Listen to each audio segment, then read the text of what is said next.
y'all know what it is. It's the Passive Money Podcast. This is Alex. Well, that way is Alex. This is Alex. I'm Kirby. We're talking about all things money. Today, we're going to bring up some topics today that will be very beneficial to a lot of people, especially people that's looking to make passive income or income outside of their normal 9 to 5 job so they can escape the rat race of just living that 9 to 5 paycheck to paycheck lifestyle. With that being said, we're going to start it off with Alex, and Alex is going to talk about a couple things. And of course, I'm gonna be the guy that's going to ask all the crazy questions and try to fluster them and get them out of whack. And I'm acting as a moderator or somebody who never started an online business to find out the questions for the people to get the know-how. I never started an online business, so I'm gonna be the moderator to act like the person to get the know-how of how this thing's done. Hopefully, this is beneficial to you, and you can start off and create your online business. So, hey Alex, what's up? How's it going? Hello, hello. Yeah, and everything out here crazy. Real estate's out here crazy. Um, we got stock markets out here crazy. We'll talk about this a little bit later about how I failed on putting in 9 offers and getting outbidded for all 9 of them. Florida market is insane. But let's start off with the start off, and that's with you. You created an online business. At what age did you start the online business? I started selling online at age 16, but I didn't get an LLC until I believe I was 20 or 21, around there. Okay, so as long as you was making a side hustle or something, as long as you was making money, that's what people want to hear about. The, you know, the Right, the right. formalities of it, you can add it to your story, but people want to hear about the making money. So let's take us through that. Give me a step by step of how you created your online business and how you started creating money and what is it actually that you do. Just give me a step by step rundown of how you created your online business and where did you start at and where is it at now? So I started, I believe I mentioned in a previous video, I started with my cousin had showed me eBay, and basically just told me, hey, find something that you have to list on eBay, and you can sell it.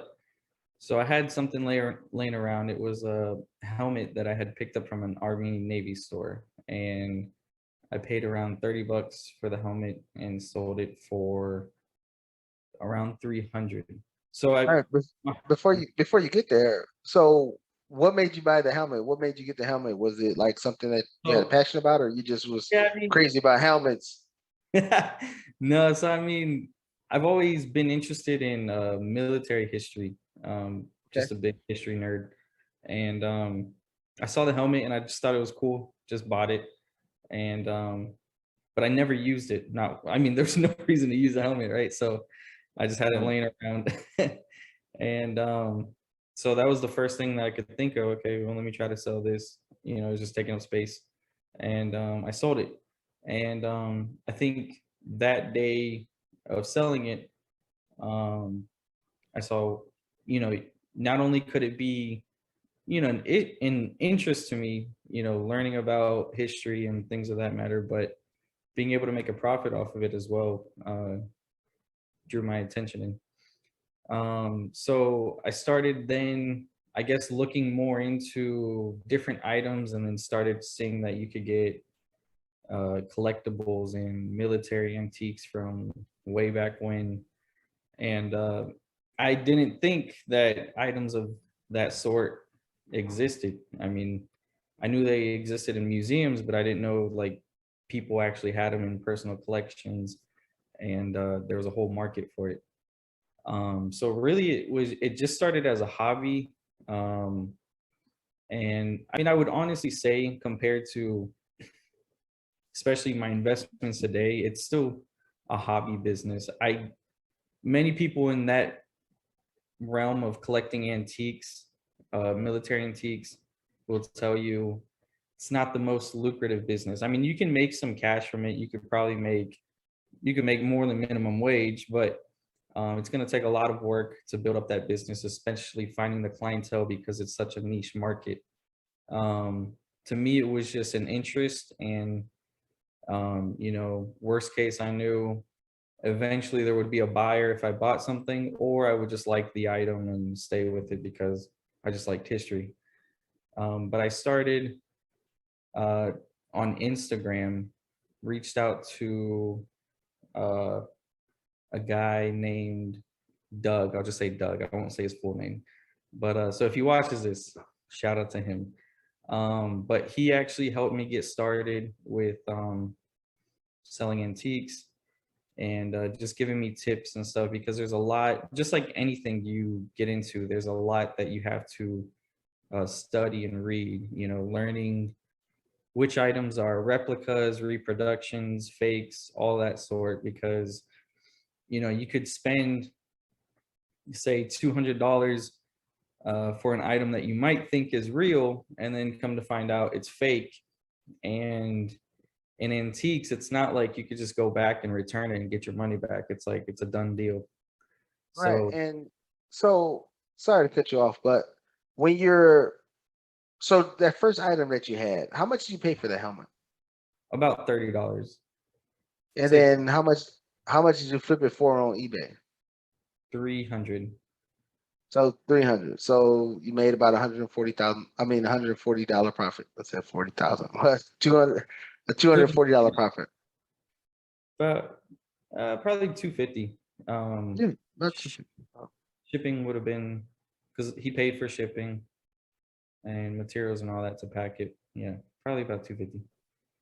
So was he like a repeat customer since you've been doing it for a minute, or? No, the guy I sold the helmet to was actually, he lived in China. And I had to ship it internationally, which that was an experience too, like learning, Okay, oh wow. okay. So once you realized that it could be a formidable business, did you ever go back to the antique store to try to buy more product from that store? Yeah, so I did go back and trying to find more. Now the thing with collectibles that makes it so hard is like, I mean, not gonna say everything is one of a kind, but it's like this item was produced X amount of times and then there's no more further production. So it's like it's not like buying from a manufacturer across seas and continuing to replenish your supply. So going back to that store, I didn't find any more of the same item, and had to keep looking for different items. So then it Okay. was just a matter of learning the market, learning prices. I mean, by this time, I almost have prices memorized in my head on Right. specific items or an idea of what I could sell something for.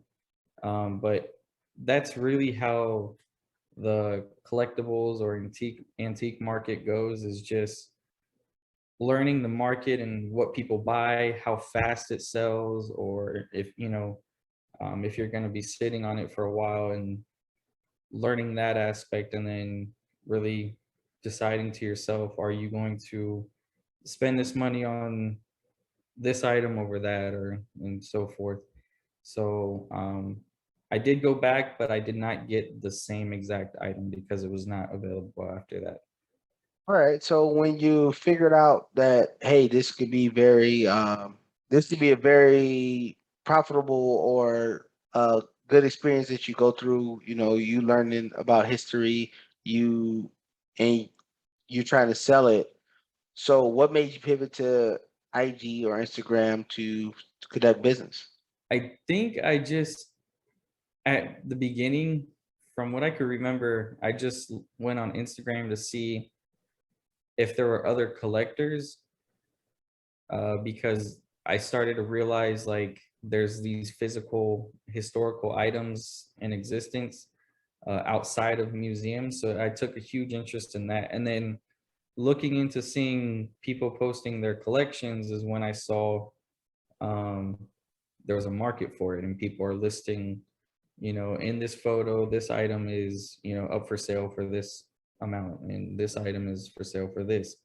And then seeing the comment section and seeing people say, is this still available? And then starting to follow those accounts and then seeing what they post and then kind of just networking from there, and DMing some of the, which is direct message for the older folk, um, Mm. direct messaging some of these people and just communicating with them and You know, really establishing relationships, I would say, is important in that business and antiques because you know, it's such a small I would I mean, they say that military antiques is a market that produces 500 million in sales a year across the Mhm. world, um, which, you know, it's pretty decent for that kind of market, but it's small compared to like any other business out there. I mean, it's not,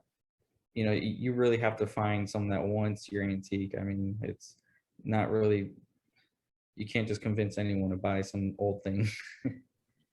Okay. So when you went to you sold your first product because your cousin introduced you to intro- introduced it to you, excuse me, and then you from there you started just you in your mind you formulating like, okay, well, that's a good flip on the first one, and Mhm. then you keep going to other, and then you're thinking about other ideas and things like that. Right. So let's now we fast forward to Doug. So how did you meet Doug, and how did that formulate?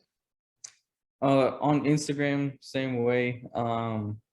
He sold a lot of, I wouldn't say like super high end antiques, but a little bit higher dollar items, um, for like better known collectors, I guess you could say. There's like different statuses and stuff in that, but he sold uh, you know, different military antiques as well as just like as you might know, like picking, where like you go to like a yard sale or you go to a flea market or you go to an estate sale and you pick out different antiques, and Right. those he would sell all different varieties. Like right now he sells like vintage FSU gear, and he's got a whole business on that right now.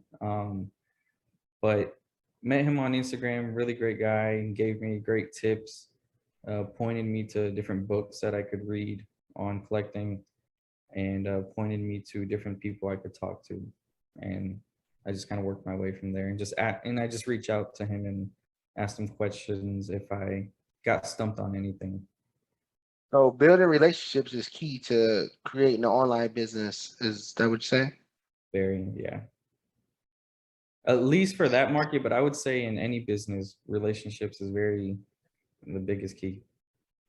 Yeah, and not getting divulging too much of what I do, building relationships is huge in anything you do, no matter if it's investing in real estate, if it's investing in the stock market, if it's investing in businesses, is investing in commercial property. Is relationships will get you further along than anything there is imaginable. Uh, I think it was Dan Pena that said your network is your net worth. I think it was Dan Pena, if I didn't quote him right. Apologize to him, but I know he probably believes in that also. Your network is having those connections because you never know where you're going to get your next sale from. You never know where you're going to get your next deal from, or you never know who knows something more about the industry that you're in to cultivate you to, make a big headway. Like in your instance, you had Doug. He's selling at the higher end, but he can, mentor you and teach you about the mid-tier end and stuff like that on how you can create your niche and build that out. So so the next question is, after you had your, talk to Doug and things like that, what was your next pivot? Was it just strictly IG, or did you go to the Etsy's, the Shopify's, or did you go eBay or whatever? What was your pivot from there after you spoke with him? So for military antiques, and this is why like I kind of just kept it a hobby. I mean, as even though I can make money off of it, I kept it a hobby because it's so restricted. Um, Unless you really want to go all out, get licensing and all that. It's so restricted on like actually becoming very profitable. Like you have to like dedicate yourself to it, and then even when you are super profitable, you could be way more profitable in anything else. But just being a history nut, like I just stayed on that level. But you know, if you, for instance, want to sell on Amazon, or Shopify, you have to sell, I would say, specific items, because you can get restrictions from listing certain items on, um, these stores, because in military antiques, you are involving, weaponry, or you're involving things that might be deemed offensive to certain people, because it's history, and not the prettiest things happen in history. So, but Right. I mostly sold on eBay. eBay, even though they do have restrictions, they're a lot more lenient than like the Amazons or Shopify's or Etsy, things like that. So eBay was definitely a go-to. Instagram, and then there's different groups and such on Facebook as well that will, gather, just like uh, setting up a group on Facebook, and then, different collectors posting different items for sale, and regulating that group on making sure that no one gets scammed and things of that matter. Okay. Understandable. So the question, have you ever been blackballed or something from eBay or something of that nature? Blackballed, as in?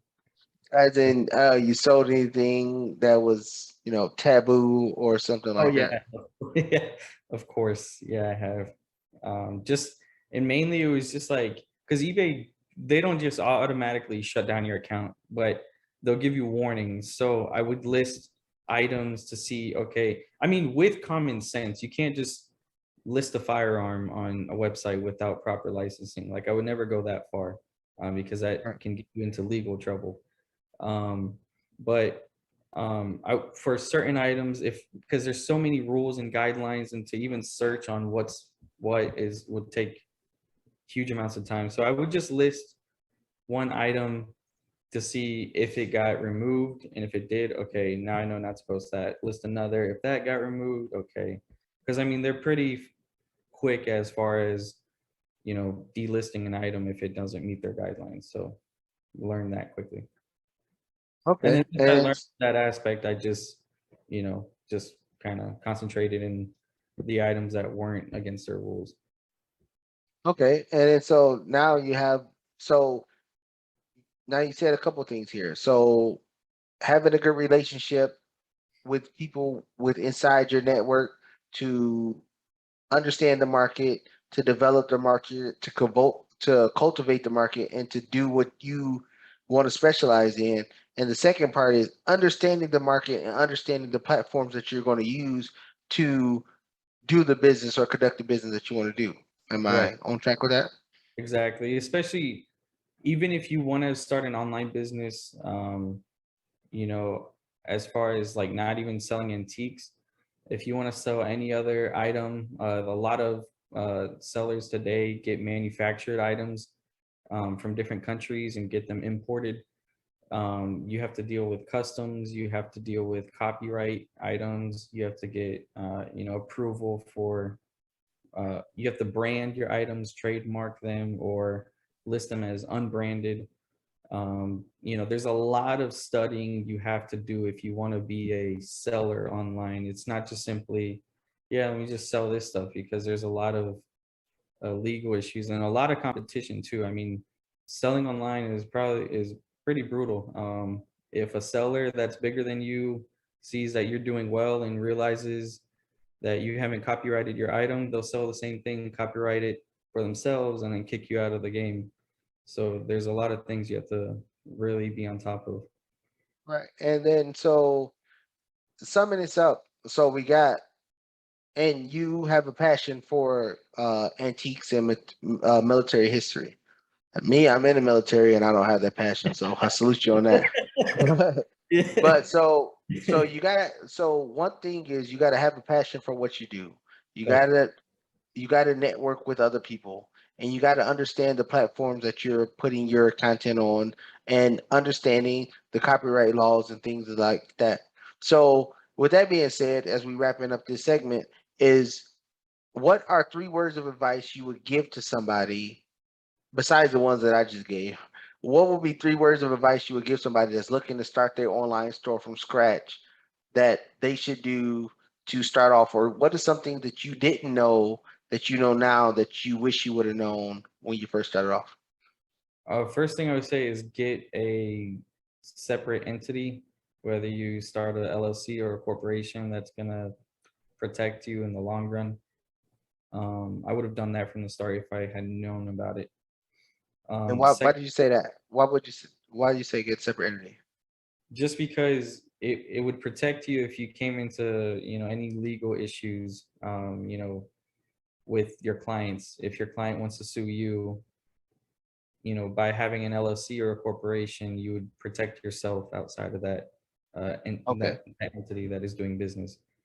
Okay. Um, the second thing I would say is study, like study everything that you need to know or might even need to know about that market, with whatever you're doing, not just the products themselves, but the platform you're listing on. If, like I mentioned, if you need to trademark anything or get a brand or anything of that matter. Um, and the third thing, be wise with your money, really, because if you don't have capital and you keep blowing it, then you're not going to grow as a business. So I would say that. All makes sense. Well, thanks, Alex, for giving us that insight on starting an online business, starting from scratch, and hopefully that help people out in the future and they can grow their business and do big things with whatever endeavors they have to do. But again, the key here that I got from Alex is, and correct me if I'm wrong, Alex, is have a passion about for what you do, network with people, understand the market that you're in, and understand the market you're in as if you know, understanding the laws in the different platforms that you're on, whether it's IG, whether it's Instagram, eBay, Shopify, no matter what platform you're on, so you will know how that goes. The last thing that's most important is have capital to be able to acquire new products. So when you flip the product like you did when you bought something for $30 and sold it for $260, that you have capital to the side to be able to buy more product. And I'm not saying take the whole 230, or you could take the whole 30 and keep flipping it, but have capital to the side so you can buy new product to create new product. Is there anything else you want to add to those uh, diagrams that I just gave? Nope. Yep, I agree completely. All right. Well, thanks. There you have it. Now, if anybody want to go out there and start an online store, hit me up in the hit me up in the descriptions or the comment section below. Put your Shopify or whatever channel you have, whatever product you're selling, put it down there. We love to support you like you supporting us. Have a good one, and we'll see you in the next video.